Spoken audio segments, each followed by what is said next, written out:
Calunga, a maior comunidade remanescente de quilombos do Brasil, recebeu o programa Justiça Educacional. 140 anos do Tribunal de Justiça e, para comemorar, uma edição com reportagens e entrevistados especiais para você. Vamos conhecer como funciona o programa Anjo da Guarda.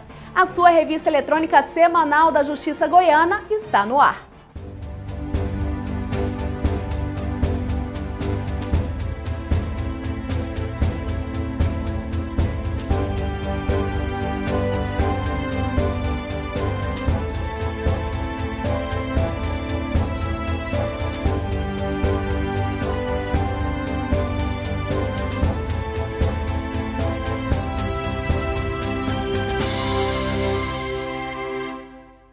Saiba como funciona o programa Anjo da Guarda e conheça algumas histórias de crianças que foram adotadas.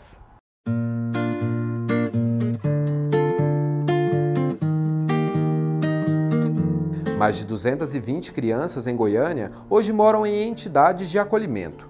Muitas delas já estão livres para adoção, outras ainda aguardam determinação da Justiça. Avião sem asa, fogueira sem brasa, sou eu, assim sem você. Futebol sem bola, piu-piu sem... Cláudia e Marcelo são casados há 13 anos e sonhavam em ser pais, mas isso só foi possível por meio da adoção. Eles esperaram na fila por 1 ano e meio quando foram chamados para conhecer uma menina que tinha apenas 20 dias de nascida. Chegando no abrigo Sol Nascente, foi amor à primeira vista quando viram a pequena Giovana. Quando nós fizemos a inscrição na fila, fizemos também o curso do juizado, né? Chamava na época pré-natal da adoção. Nós já tínhamos ido a algumas reuniões do grupo de apoio do GEAGO. E fomos muito bem orientados no juizado para agir com ela com naturalidade, para esperar tudo, assim, o que esperar da reação das outras pessoas, da família, da sociedade em si. Então, acho que a gente chegou bem maduro. Quando ela chegou, acho que nós estávamos bem preparados. Né? A adoção é um processo que tem que ser muito bem analisado pelo juiz da infância e juventude, mas com as orientações do corpo técnico do juizado, né? Da infância e juventude, composto ali principalmente por psicólogos, porque tem os casos particulares, né, de crianças que talvez não seja conveniente que ela aguarde um grande tempo, né, para que surja uma família substituta para ela. No caso da Giovana, por exemplo, foi muita assim, sorte mesmo, uma bênção, né, divina o fato do juiz ter colocado a guarda dela para nós, tendo ela apenas 20 dias lá no juizado, na Casa do Sol Nascente, no abrigo, porque propiciou que a gente detectasse um probleminha de saúde, que ela nasceu de congênito, e que exigia uma intervenção cirúrgica até os 3 meses de idade. Hoje a criança com 6 anos sabe de toda a sua história até a chegada na casa dos pais. Tenho 2 aniversários. É? Por quê? Conta pra mim. Porque minha mãe me adotou. Um aniversário é o quê? Do que minha mãe me adotou e do outro que eu cheguei em casa. A fila de interessados em adotar é maior do que o número de crianças disponíveis. Isso deveria ser um facilitador para os abrigos e o juizado. Mas o grande problema são as escolhas dos futuros pais. Geralmente querem crianças de cor clara, menor que 5 anos, do sexo feminino. Enfim, são esses critérios que dificultam a adoção de uma série de crianças. Pensando nisso, o Juizado da Infância e Juventude de Goiânia criou o projeto Anjo da Guarda. O projeto Anjo da Guarda, ele iniciou no ano 2003, quando o Dr. Maurício Porfírio era juiz da Infância e Juventude, e ele, preocupado com a situação daquelas crianças, principalmente acima de 5 anos, que ficavam nos abrigos, né? E os casais não tinham tanto interesse na adoção, ele estabeleceu que desse essa oportunidade àquelas famílias que interessassem em ter essas crianças, visitar, levar para casa em ocasiões festivas principalmente. Aí, quando foi no ano 2004, através de uma portaria, a portaria número 10, o Dr. Maurício baixou essa portaria, criando definitivamente, essa portaria foi efetivamente no ano 2005, número 10, criando o programa Anjo da Guarda. O apadrinhamento dessas crianças se divide em 3 categorias. Existem 3 tipos de apadrinhamento: o provedor, o prestador de serviço e o afetivo. O afetivo é esse, que leva a criança para casa para passar final de semana, com possibilidade até de adoção. O prestador de serviço são profissionais liberais que ajudam voluntariamente atendendo as necessidades de criança, dentista, odontólogo, psicólogo, etc. E o provedor é aquele que contribui financeiramente, ajudando criança e adolescente institucionalizada. Após 10 anos da criação do programa Anjo da Guarda, a aceitação tem sido grande. Pelo menos 35 crianças já ganharam uma nova casa.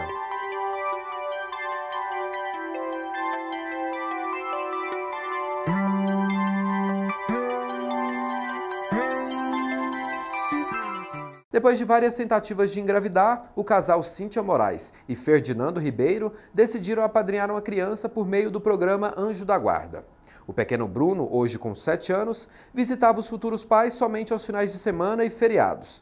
Mas essa rotina durou pouco até que ele fosse adotado pela família. Eu consegui fazer visitas antes, né? E ele não sabia. Aí a primeira vez eu sentava do lado dele, né, pegava na mãozinha dele, ele não dava muito moral não. A gente pensa que é amor à primeira vista, não é, é um namoro. O maior receio era de, às vezes, frustrar a expectativa dele e nossa, né? Então assim, se começasse e não desse certo, e como era um processo gradativo, você vai tendo contatos progressivos com a criança, a gente sabe de casos, né, que os candidatos a pai, digamos assim, começam a abrigar a criança, a apadrinhar, e no meio do curso acaba não tendo um resultado positivo. Então o receio maior era esse, né, a gente ficava pensando, será como que vai ser, né? E se um dia precisar de tomar essa decisão de não dar certo, né? Será como que vai ser para ele, como é que vai ser para a gente, né? Após atingir 12 anos, essas crianças que não conseguiram ser adotadas ganham um novo encaminhamento. A maioria das famílias querem adotar crianças de 0 a 2 anos, 3 anos. A partir dos 5 fica mais difícil a colocação dessas crianças para as famílias substitutas. Ao completar 12 anos na unidade, a gente encaminha para outras unidades que atendem crianças a partir de 12 anos, que tem um projeto de vida específico para essas crianças acima de 12 anos. Quando os futuros pais decidem adotar uma criança, eles passam por um curso. E para a juíza responsável pela adoção em Goiânia, é como se fosse a geração desse novo filho. Você colocar a criança em um lar não é por acaso. Ali há uma missão, né? Eu acredito que até para ambas as partes. E então essa criança jamais vai ser entregue a uma família por um puro acaso. Tem a mão divina, evidente que tem. E eu gosto muito de brincar com os casais. Espera, aguarde, a criança de vocês está sendo tecida lá no céu. Daqui a pouco vocês vão ser acionados, né? E é muito interessante. É essa mensagem que eu deixo. No próximo bloco, conheça a história do Tribunal de Justiça do Estado de Goiás, que completou 140 anos em 2014. Voltamos já.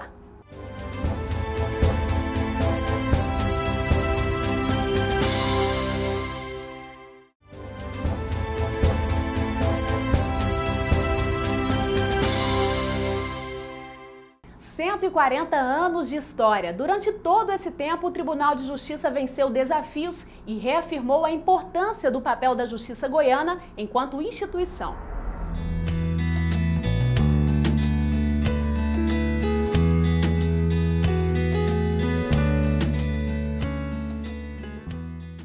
É este prédio em Goiânia que atualmente abriga o Tribunal de Justiça de Goiás. Mas sua história junto à construção da cidadania e dos direitos da sociedade começou há mais de 140 anos, ainda na primeira capital do estado, a cidade de Goiás.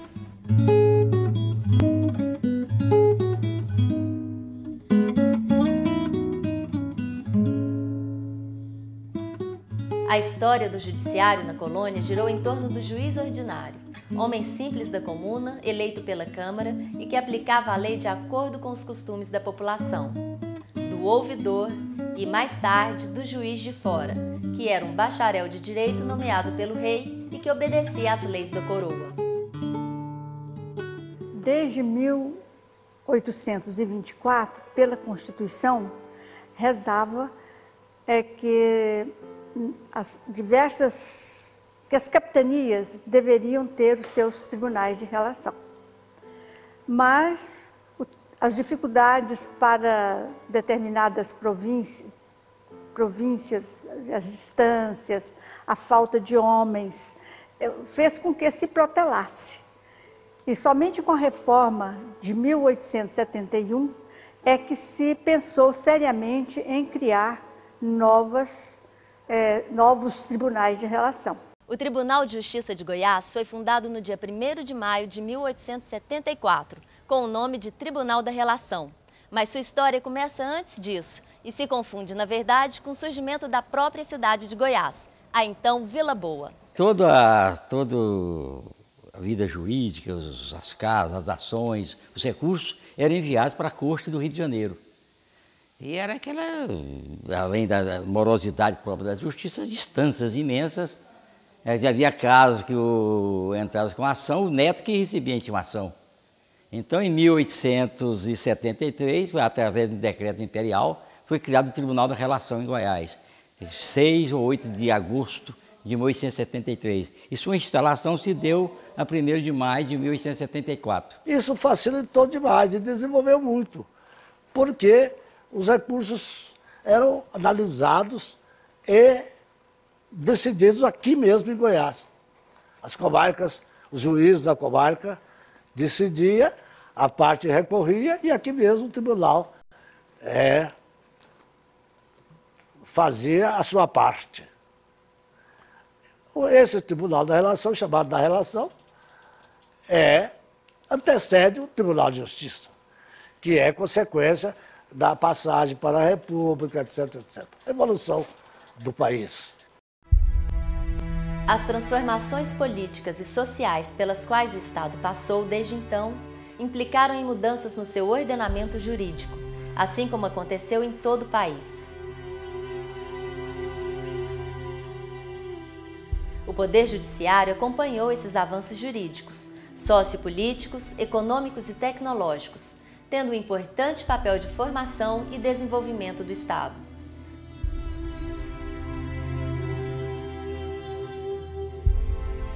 A sociedade evolui e, nesse processo, há a expansão dos direitos, novas leis e novos desafios para alcançar a justiça. Para entender esses avanços, é preciso olhar para trás e saber um pouco mais da história que nos trouxe até aqui.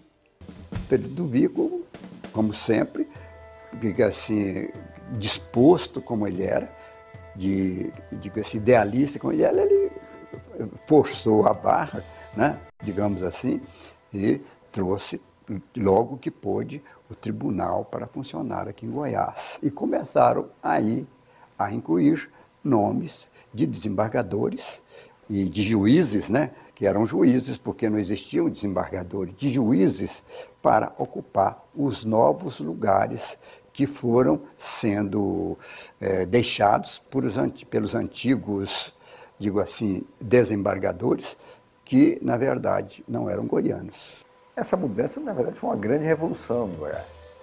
E isso, evidentemente, também teve reflexos no judiciário. A transferência do judiciário implicou na criação de um tribunal mais dimensionado para a nova realidade do Estado. Com a mudança para a nova capital, o Tribunal de Justiça de Goiás foi instalado neste prédio, aqui na Praça Cívica. Em 64, também, durante o golpe, nos primeiros anos, o Tribunal de Justiça também resistiu aos desmandos dos militares, principalmente quando tentaram caçar o Mauro Borges. Tanto que a maioria dos desembargadores foram caçados pela ditadura. Com o fim da ditadura, surge uma nova era para a justiça no Brasil e para toda a sociedade. Em Goiás, o tribunal inaugura sua sede na Avenida Assis Chateaubriand, celebrando um novo ordenamento político e filosofia social. O tribunal funcionava no prédio ao lado do Palácio das Esmeraldas. Ele estava já superlotado, não havia mais como expandir. Na ocasião, eu era procurador do Estado, eu não era desembargador. E o procurador-geral do Estado, Dr. Jaci de Assis, me chamou no gabinete e falou: Messias, o Tribunal de Justiça está precisando de localizar, de arranjar um terreno para construir. Dentro de pouco tempo, eu localizei onde atualmente está construído o prédio. Estava totalmente vazio aquela área. E levei o levantamento da planta, medição, tudo. Levei a presença dele e ele então ofereceu esse terreno ao tribunal. Aí começou a história da construção do prédio do tribunal, onde atualmente se encontra. A cada nova gestão presidencial, o Tribunal de Justiça de Goiás aprimora-se, com uma administração estratégica e aperfeiçoamento da prestação jurisdicional. Tudo isso para realizar a justiça, assegurar à sociedade um serviço de qualidade e resguardar aos cidadãos o direito à dignidade e à cidadania.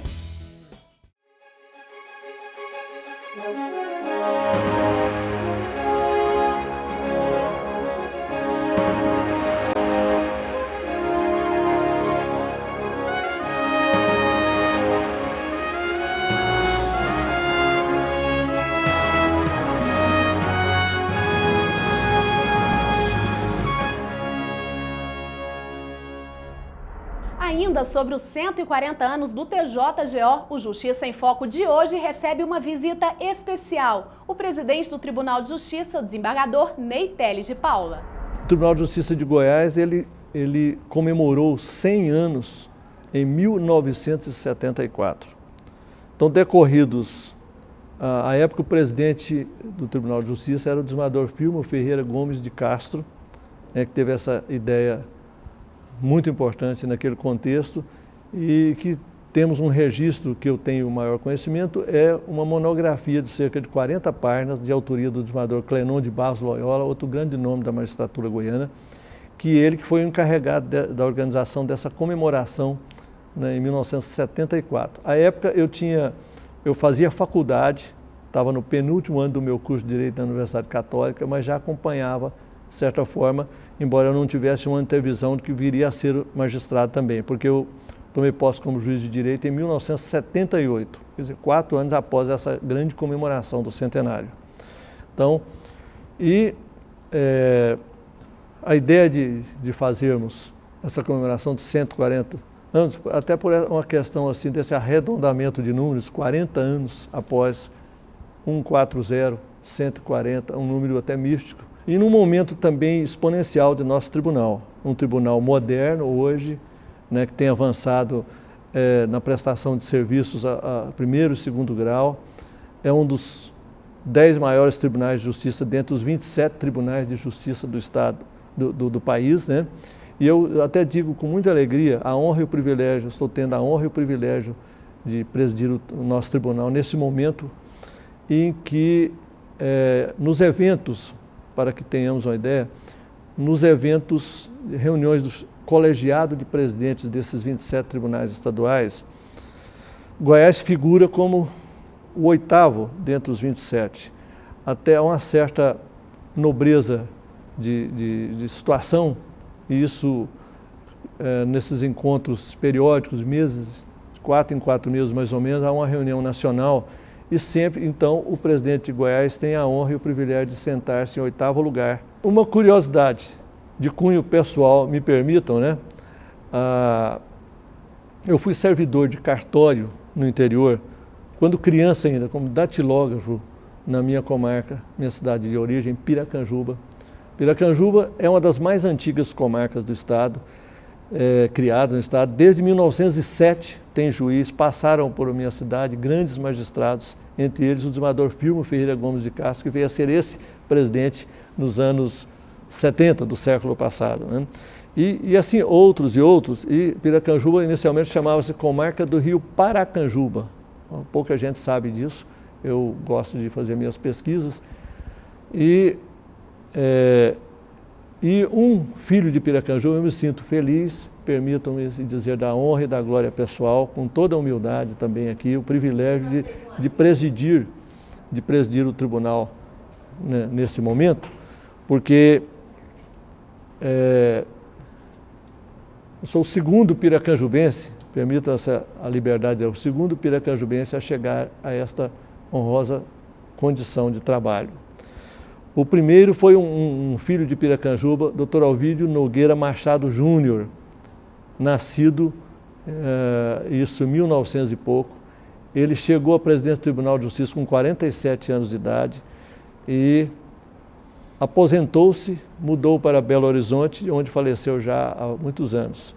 Então, o Dr. Alvídio Nogueira Machado Júnior também foi um desses grandes magistrados. Eu pesquisei a sua vida, a sua história, por onde ele passou, as comarcas por onde ele passou, e eu, citando o nome do desembargador Firmo, nos 100 anos, citando o nome do desembargador Ovídio Nogueira Machado Júnior, que passou por essa cadeira da presidência do TJ, eu estou homenageando a todos esses 61 presidentes que nos antecederam. E vamos reverenciar carinhosamente, efusivamente, essa nossa história bem positiva, muito honrosa.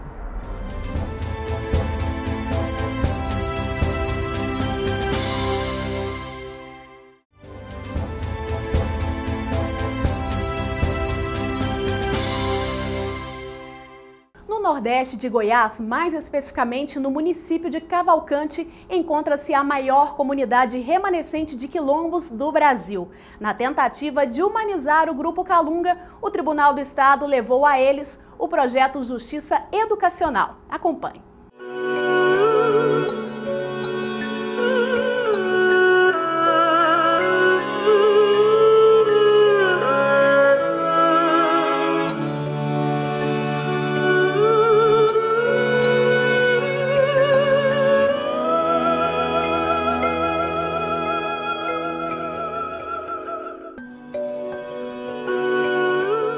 De origem escrava, os calungas resistiram no tempo e se juntaram em quilombos. Em busca de aproximar desse povoado isolado, o Tribunal de Justiça do Estado de Goiás levou a eles o programa Justiça Educacional. Cidadania e justiça também se aprendem na escola. O grupo de negros vive no extremo nordeste de Goiás, no município de Cavalcante. De Goiânia até a cidade, nossa equipe viajou mais de 500 quilômetros. As ruas estreitas e a arquitetura colonial fizeram de Cavalcante uma cidade histórica. As serras e chapadas escondem um verdadeiro tesouro do cerrado brasileiro. Árvores de galhos retorcidos, flores de cores vivas e cachoeiras espetaculares. O primeiro grupo a receber a equipe do Tribunal de Justiça foi a comunidade do Engenho 2, um povoado de poucas casas, quase sem nenhum meio de transporte. É na escola municipal que crianças de olhares atentos, curiosos e outros um tanto quanto dispersos ouvem a palestra dada pela juíza Joeri Sobrinho, diretora do foro local. Essa é a primeira vez que o projeto Justiça Educacional chega até uma comunidade calunga. Os alunos receberam uma cartilha como essa e, de forma divertida, eles tiveram noções de como que funciona o judiciário. Hoje a doutora Joeri teve a oportunidade de vir até a comunidade ter um bate-papo com os alunos. Qual que é a importância desse projeto, doutora? A importância desse projeto, Giovanni, além de informar acerca das estruturas de poderes do nosso país, com ênfase no poder judiciário, é, sobretudo, influenciar de forma positiva e contribuir para a formação dos futuros cidadãos das comunidades calungas de Cavalcante. Ao final da visita, as crianças não escondiam a alegria de receber a ilustre visitante. Milza Francisco Maia, professora há mais de 31 anos na comunidade, só tinha motivos para agradecer. Eu queria até que acontecesse mais vezes ela vir aqui, porque foi uma surpresa que nós até hoje nunca tivemos, sabe? Juíza vir na nossa comunidade, assim, para um evento desse, para uma reunião dessa, sabe? Então, para nós foi maravilhoso e eu espero que ela venha mais vezes. O segundo dia de trabalho da equipe do Tribunal de Justiça do Estado de Goiás começou antes mesmo do nascer do sol. Para chegar até a comunidade Vão de Almas, são mais de 80 quilômetros. Isolamento por ali é algo comum entre os moradores, que têm os vizinhos mais próximos a alguns quilômetros de distância. Aos poucos, crianças e adultos vão chegando para o encontro com a juíza. Debaixo de uma barraca improvisada, as crianças escutam atentas a fala da juíza. Algumas questionam, outras leem, mas nenhuma esconde a curiosidade. A doutora, que falou de um mundo novo, mais igual, com mais direitos e, por que não, mais justiça, acendeu nos jovens a esperança de um futuro melhor. Meu sonho é conhecer o mundo inteiro e saber como os outros países onde minha mãe mora, esses lugares todos. Quando eu crescer, eu quero ser bombeiro, porque para me salvar as pessoas. O sonho é sonhar, queria tivesse energia, televisão, gente de fora lá. Eu tenho vontade de ser professora quando eu crescer. Meu sonho é estudar para ser professor um dia. Eu gostaria de ser uma cantora, porque a gente gosta de cantar. Aqui na comunidade Calunga, educação sempre foi um motivo de preocupação entre todos os moradores. Há 40 anos, a sala de casa de um líder comunitário funcionava como um local de ensino. Com o passar do tempo, novas estruturas foram construídas e, como podemos ver, destruídas.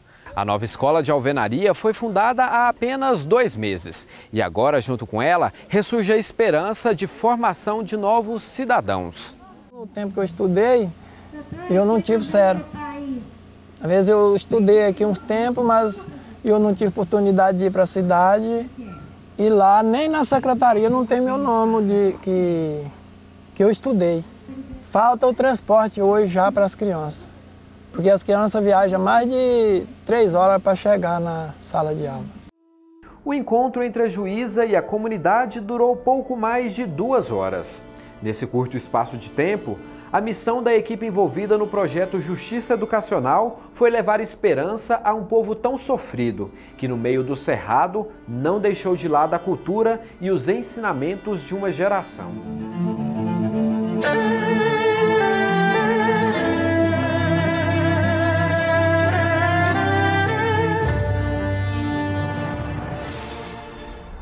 Confira agora a lista de juízes e desembargadores do Tribunal de Justiça do Estado de Goiás que fazem aniversário nos próximos dias. Felipe Moraes Barbosa, dia 23, comarca de Maurilândia. Gilmar Luiz Coelho, também dia 23, comarca de Goiânia. Jairo Ferreira Júnior, também dia 23, juiz substituto em 2º grau. Leandro Santana Crispim, dia 25, desembargador. Gustavo Assis Garcia, dia 26, comarca de Goiânia. E fica por aqui essa edição especial do Agenda Judiciária. Obrigada pela companhia, um Feliz Natal a todos e a gente se encontra no próximo programa.